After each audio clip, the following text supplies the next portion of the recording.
Hey guys, what's up? This is Rahul from V4I. So आज अप्रैल 2025 का PYQ solve करते हैं, ठीक है?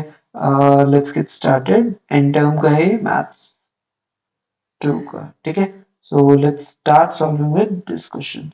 So the first question says, just a second.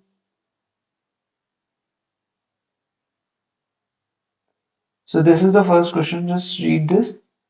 In the first question, what they guys have asked, they guys have clearly asked you that given us that we have a set of vectors this that are real linearly dependent. So क्या होगा, ये तीनों जो vectors हैं ये तीनों क्या है, linearly dependent है.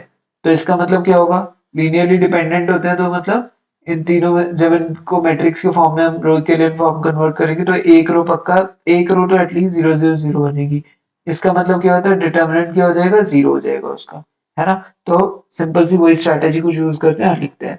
तो हमने इस तरीके से मैट्रिक्स लिख ली.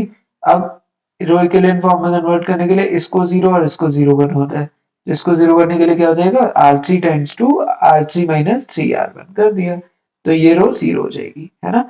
And we will get this alpha square minus 3 alpha और यहाँ पे अल्फा. करेक्ट. इस तरीके से करना है, ठीक है? अब क्या करेंगे, हमें इसका डिटर्मिनेंट निकालना है क्योंकि determinant is nothing but zero. तो इस कॉलम के अक्रॉस निकाल लेंगे. तो 2 into alpha minus alpha into alpha square minus 3 alpha.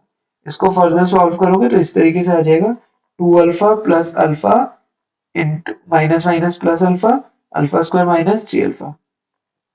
जब हम फर्दर सॉल्व करेंगे 2 alpha plus alpha cube minus 3 alpha square. इसको ऐसे सिंप्लीफाई करो, अल्फा कॉमन आ जाएगा. तो जब अल्फा कॉमन निकाल लोगे तो क्या हो जाएगा, एक अल्फा की वैल्यू जीरो आ जाएगी. एंड देन फर्दर एक क्वाड्रेटिक इक्वेशन हो गई. क्वाड्रेटिक इक्वेशन सॉल्व करेंगे तो alpha into alpha minus two minus one common लिया तो यहाँ पे अल्फा की वैल्यू वन आई, टू आई एंड जीरो आ गई. तो alpha will be zero, one and यही आंसर है. तो अब देखते हैं कौन सा ऑप्शन सही लग रहा है. फर्स्ट ऑप्शन क्या कह रहा है कि अल्फा की वैल्यू सिर्फ जीरो है, नहीं. क्या अल्फा की वैल्यू ये है, नहीं, ये तो पार्ट है, इससे हमें क्या मिल रहा है, वन कॉमा टू मिल रही है. तो ये भी गलत है. क्या ये है, बिल्कुल यही तो आंसर है. फोर्थ ऑप्शन कोई रेलेवेंस नहीं है. तो third option will be correct, ठीक है?